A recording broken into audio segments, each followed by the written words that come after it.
So Deanna and I want to demonstrate the difference between squatting for mobility and when you're squatting under load, because we seem to have a lot of these battles and fights between trainers about squat depth and butt wink and screening things, and I think that we end up talking past one another, because the fact is the way you would move in an unloaded fashion, for instance an unloaded squat, is very different than how you would move with a heavy weight on your back. So we need to make sure that we decipher the two and we understand which two we're talking about.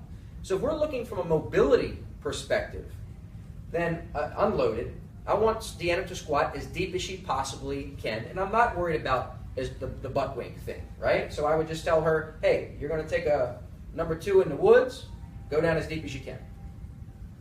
Good, and she can go all the way down. And we're going to let her play with her stance.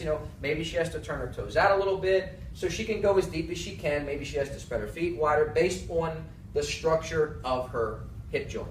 All right, so I'm not worried about this, what some people call the butt wink, which is really where the tail tucks under. We're talking about mobility, and your lumbar spine should be able to flex.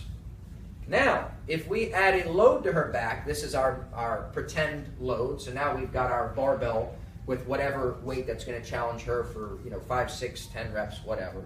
Now things change.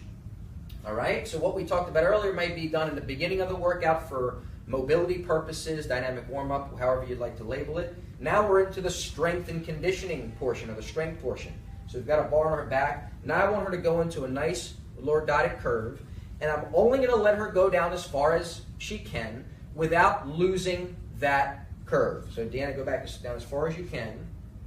Right there. So just above that is where I would stop her, because then we start to see that tuck. So what I'm looking here is right in here. Again, I showed you this in the deadlift video. I can pinch some skin, and as soon as I feel her losing that, right there, I feel the skin starts to get pulled out from my fingers.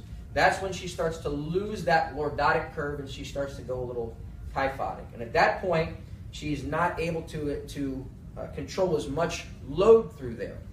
All right, so as deep as she would go with a barbell on her back, go ahead down nice and slow, where I would stop her would be right there, right before she tucks. So that's drastically different than when we talked about mobility perspectives.